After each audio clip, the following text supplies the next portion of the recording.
नमस्कार साथियों, हिंदी ज्ञानशाला चैनल पर पुनः आपका हार्दिक स्वागत है।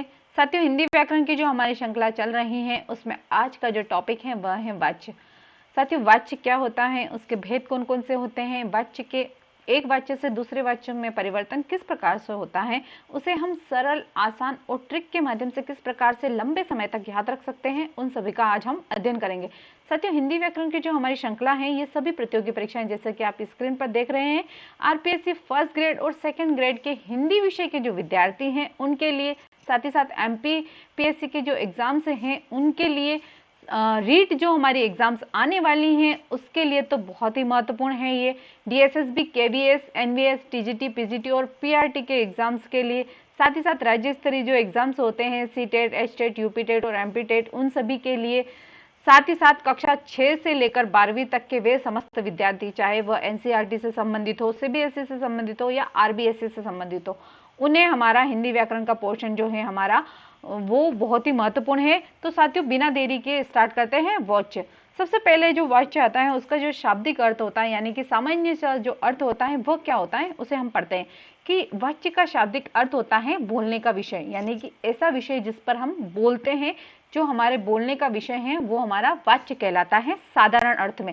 अब व्याकरणिक अर्थ क्या होता है, वाक्य में जब प्रयुक्त क्रिया, जब वाक्य में कोई क्रिया प्रयुक्त होती है कि जिस रूप से यह बोध होता है कि क्रिया का मुख्य विषय कर्ता है या कर्म है या भाव, इनमें से कौन सा है जो क्रिया का मुख्य विषय है, वो कौन है, कर्ता है, कर्म है या भाव है, इस सभी का ज्ञान कराने वाला हमारा जो वाक्य होता है वो वाच्य कहलाता है। अब यहाँ पर वाच्य के हम 3 भेद देखते हैं। कौन कौन से हैं हमारे 3 भेद? कृत्यवाच्य, कर्मवाच्य और भाववाच्य। ये हमारे वाच्य के 3 भेद हैं। साथियों, वाच्य जो है इससे हमें क्रिया का क्या उद्देश्य है वो हमें पता चलता है कि क्रिया जो है किस उद्देश्य से की जाती है। और अंग्रेजी में वाच्य को हम वॉइस के नाम से भी जानते हैं, यानी जब अंग्रेजी व्याकरण हम पढ़ते हैं तो हम वॉइस जो टॉपिक है उसे ही हम हिंदी में वाच्य भी कहते हैं। साथियों, हम इन सभी को एक एक करके हम भेदों का अध्ययन करते हैं विस्तृत। अब पहला जो हमारा टॉपिक है, ये पॉइंट है कि कृत्यवाच्य क्या होता है। जब वाक्य में कर्ता की प्रधानता होती है, यानी कि कर्ता ही प्रधान रहता है, मुख्य रहता है, अर्थात वाक्य में प्रयुक्त क्रिया का सीधा और प्रत्यक्ष संबंध कर्ता से होता है। क्रिया जो है कर्ता से किस प्रकार से संबंधित है, वह किस रूप में है, ये ही बताने वाला जो है हमारा वाक्य कृत्यवाच्य कहलाता है। जैसे क्रिया के लिंग, वचन और पुरुष का, क्रिया का जो लिंग है, वचन है और पुरुष है, वो कर्ता के लिंग, वचन और पुरुष के अनुसार ही प्रयुक्त होते हैं। यानी कि क्रिया का जो लिंग, वचन और पुरुष है वो कर्ता के अनुसार ही प्रयुक्त होता है, यानी कि कर्ता किस रूप में है, किस लिंग में है, किस वचन के रूप में है, किस पुरुष के रूप में है, उसी प्रकार हमारे क्रिया में भी लिंग, वचन और पुरुष का प्रयोग होता है, उसे ही हम कृत्यवाच्य कहते हैं। यहाँ पर सबसे मोस्ट जो बात आती है कि क्रिया जो है सकर्मक और अकर्मक दोनों ही रूप में हो सकती है। यहाँ पर क्रिया जो है हमारी कृत्यवाच्य में, क्रिया जो है वो सकर्मक और अकर्मक दोनों ही रूप में होती हैं। जैसे यहाँ पे कुछ उदाहरण दिए गए हैं कि अशोक पुस्तक पढ़ता है। यहाँ पर जो हमारी क्रिया है पढ़ना, वो किसके द्वारा की जाती है, यानी कि कर्ता जो है हमारा यहाँ पर मुख्य आ रहा है अशोक, तो यहाँ पर जो क्रिया है उसका जो प्रभाव है वो अशोक पे पड़ता है, यानी कि कर्ता पे पड़ रहा है, तो जो हमारा कर्ता है वो प्रधान यहाँ पर माना जाएगा। नलिनी खाना बनाती हैं, बच्चे मैदान में खेल रहे हैं, संगीता बच्चों को नहलाएगी। ये जो हमारे हैं कृत्यवाच्य के कुछ उदाहरण हैं। अब यहाँ पर जो विशेष दिया गया है उसे हम विशेष रूप से याद रखेंगे साथियों, कि कभी कभी कृत्यवाच्य यानी कि कर्तावाच्य में क्रिया का लिंग, वचन जो है वो कर्म के अनुसार होता है, यानी कि जैसा कर्म होता है वैसा ही हम लिंग और वचन को परिवर्तित कर देते हैं, किंतु वाक्य में कर्ता के साथ हमेशा ने विभक्ति का ही प्रयोग होगा, यानी कि कर्ता जो आएगा चाहे वो पुरुष रूप में हो, चाहे स्त्रीलिंग रूप में हो, चाहे एक वचन में हो या बहुवचन में हो, उसके साथ जो कर्ता के साथ जो आएगा वो हमारा ने विभक्ति के साथ वह हमेशा प्रयुक्त होगा। जैसे कि राम ने पुस्तक पढ़ी, सीता ने पुस्तक पढ़ी। यहाँ पर राम और सीता अलग अलग लिंग से है, राम पुल्लिंग है और सीता स्त्रीलिंग है, किंतु ने जो विभक्ति है ये दोनों की साथ लगेगी। यहाँ पर एक छोटी सी ट्रिक है कि किस प्रकार से हम कृत्यवाच्य को समझेंगे। साथियों, क्रिया के साथ जब भी, यानी कि क्रिया के साथ जब भी क्रिया जो है हमारी सकर्मक और अकर्मक दोनों रूपों में होगी, ये बात तो आपको ध्यान रखना ही है। और कर्ता के तुरंत बाद हमें ने का अगर देता है, ने दिखाई देता है या कोई और अन्य ही जो शब्द हैं वो दिखाई देता है, तो हम उसे कृत्यवाच्य के रूप में देखेंगे। जैसे कि हमारा जो सामान्य जो बोलचाल का जो भाव होता है, सामान्य व्याकरण जो होता है हमारा, उसमें हम 80% जो वाक्य हैं वो कृत्यवाच्य के ही बोलते हैं। अब देखते हैं हमारा दूसरा जो है कर्मवाच्य। जब वाक्य में प्रयुक्त कर्ता की अपेक्षा कर्म की प्रधानता होती है, यहाँ पर कर्ता जो है वो गौण रूप में आ जाता है और कर्म जो है वो प्रधान रूप में आ जाता है, अर्थात क्रिया का केंद्र बिंदु कर्ता न होकर कर्म होता है, यानी कि कर्ता यहाँ पर कम महत्व का होता है, जबकि कर्म जो है यहाँ पर अधिक महत्व का बढ़ जाता है, कर्म जो है प्रधान हो जाता है। क्रिया के लिंग, वचन और पुरुष, क्रिया का जो लिंग, वचन और पुरुष है, कर्ता के लिंग, वचन, पुरुष के अनुसार न होकर कर्म के अनुसार होते हैं। यहाँ पर कर्ता के अनुसार लिंग, वचन, पुरुष परिवर्तित नहीं होगा, बल्कि कर्म के अनुसार लिंग, वचन, पुरुष जो हैं वो परिवर्तित होंगे, उसे हम कर्मवाच्य कहते हैं। कर्मवाच्य वाले जो वाक्यों में वास्तविक कर्म जो है कर्ता के रूप में प्रयुक्त होता है, जो वास्तविक कर्म जो है वो कर्ता के रूप में ही प्रयुक्त होता है, तथा वास्तविक कर्ता करण के कारक के रूप में प्रयुक्त है, यानी कि करण जो कारक है जो है उसमें हम प्रयुक्त करते हैं कर्मवाच्य का। अब यहाँ पे कुछ उदाहरण दिए गए हैं कि जैसे कि चाय सुशील द्वारा पी गई है। अब यहाँ पर एक ट्रिक जो है जो उसको हम बताना चाहती हूँ कि कर्ता के बाद, यानी कि कर्ता जो है हमारा, जैसे कि यहाँ पर सुशील दिया गया है, के साथ हमेशा के द्वारा प्रयुक्त होगा ही होगा। साथ में निर्जीव वस्तुएं जो आती हैं उसका जो है उसका हम कर्मवाच्य जो है उसमें प्रयोग करते हैं, यानी कि सबसे पहले क्या आएगा कि के द्वारा कर्ता के साथ क्या आएगा, के द्वारा, और उसके पश्चात निर्जीव जो वस्तु है उसका हम प्रयोग करते हैं कर्मवाच्य में। जैसे कि चाय सुशील द्वारा पी गई है, अंजना द्वारा खाना बनाया गया है, संगीता के द्वारा कविता पढ़ी गई है, नंदू द्वारा दुकान खोली गई है। यहाँ पर जहां पर भी आपको एग्जाम में अगर द्वारा शब्द आया तो तुरंत आप बिना देखे उसको कर्मवाच्य कर सकते हैं। अब आता है कि विशेष क्या बात है कि कर्मवाच्य में सदैव क्रिया सकर्मक होती हैं। ये आपको सदैव याद रखना है कि क्रिया जो है हमेशा सदैव सकर्मक के रूप में होगी।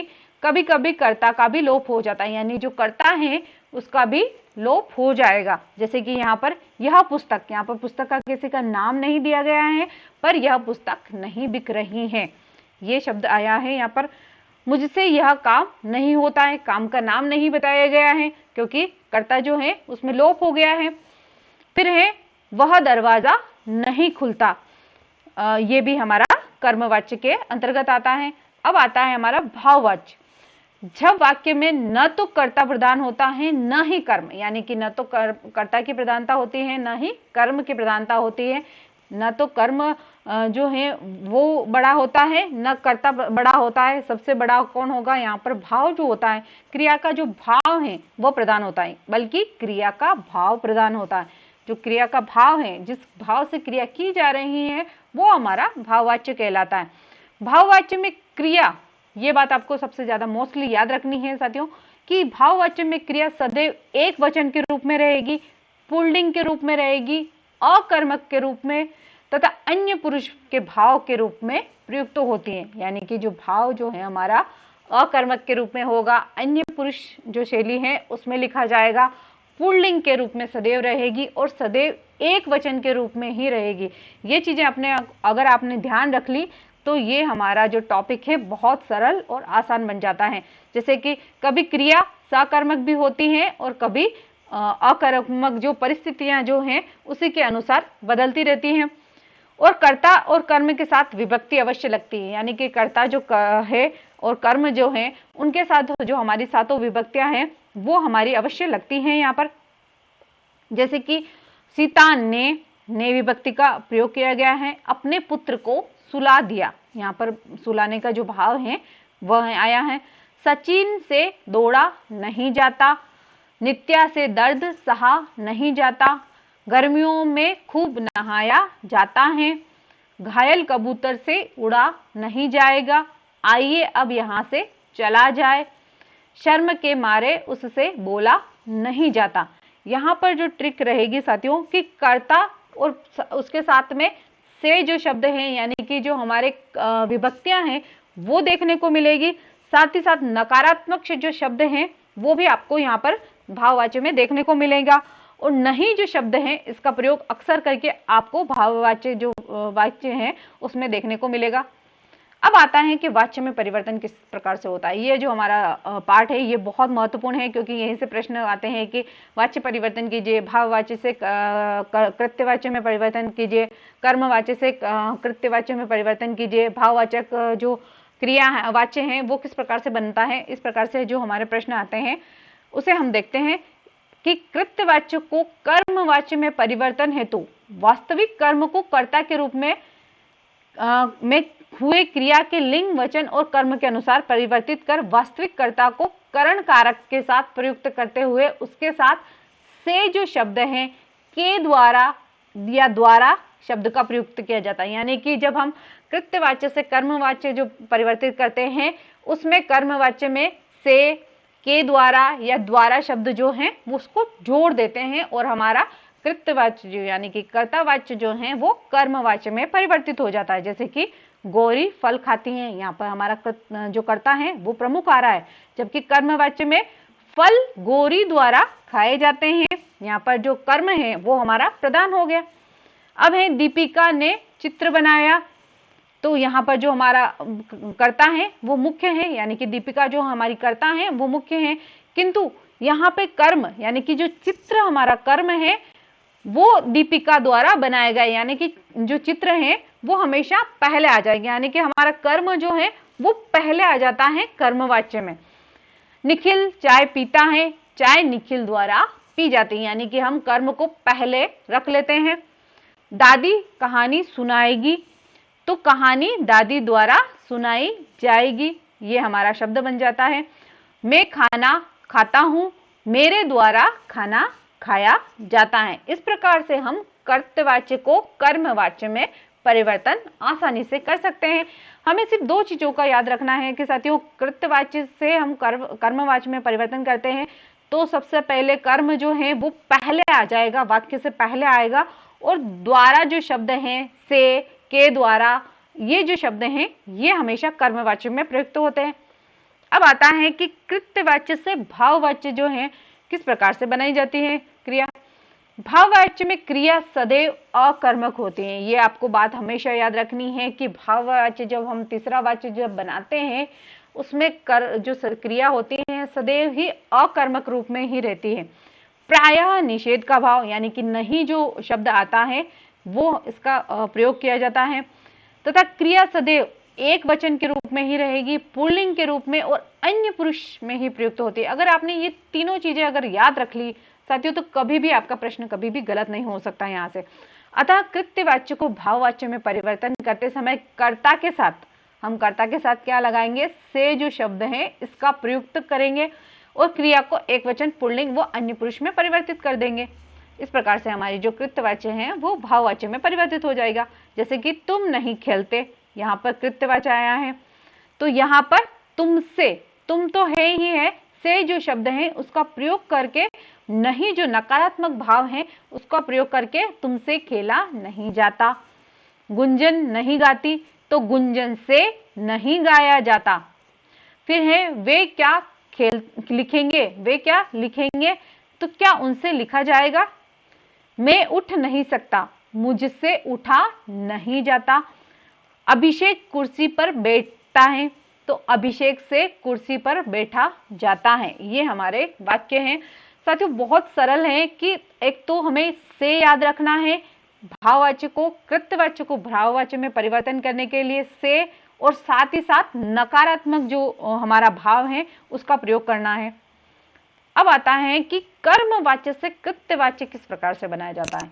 कि कर्मवाच्य से कृत्यवाच्य बनाने हेतु वास्तविक कर्ता, जो हमारा वास्तविक कर्ता है, जो कि करण के साथ प्रयुक्त होता था, करण के जो हमारे कर्ता से जो हमारा वाक्य है वो बनता है, उसमें उसे पुनः कर्ता के रूप में तथा वास्तविक कर्म जो कर्ता के कारक के रूप में प्रयुक्त था उसे कर्म कारक के रूप में प्रयुक्त कर क्रिया का लिंग वचन और उसके अनुसार हम परिवर्तन कर देते हैं। जैसे कि अब देखेंगे कि यहाँ पर कर्मवाच्य दिया गया है कि कृतिका द्वारा, कर्मवाच्य में द्वारा शब्द जो है आपको हमेशा दिखने को मिलेगा ही मिलेगा। गीत गाया गया है तो सीधा सा हम कृत्यवाच्य में अगर परिवर्तन कर देंगे तो द्वारा को हटा देंगे और कृतिका ने गीत गाया। चिराग द्वारा चाय पी गई तो चिराग ने चाय पी। अब जो ने शब्द है इसका हम प्रयोग कर देंगे कृत्यवाच्य में। कर्मवाच्य से कृत्यवाच्य में जो परिवर्तन होता है उसमें हम ये बात ध्यान रखनी है कि ने जो शब्द है उसका हम प्रयोग करते हैं। अब आता है कि भाववाच्य से कृत्यवाच्य कैसे बनाया जाता है। कि भाव वाक्य को भाववाच्य की अपेक्षा कृत्यवाच्य बनाने हेतु पहले भाव के स्थान पर कर्ता को प्रधानता देते हुए, यानी कि कर्ता जो है वो प्रधान हो जाएगा, वापस से वाक्य की क्रिया के लिंग वचन और कर्ता के अनुसार परिवर्तन हो जाएंगे। यानी कि जिस प्रकार कर्ता है उसी प्रकार लिंग भी परिवर्तित हो जाएगा, वचन भी परिवर्तित हो जाएगा और कर्ता जो है वो भी परिवर्तन हो जाएगा। यहाँ पर गीता से गाया नहीं जाता तो गीता से गाया नहीं जाता है, ये हमारा भाववाच्य से कृत्यवाच्य बन जाता है।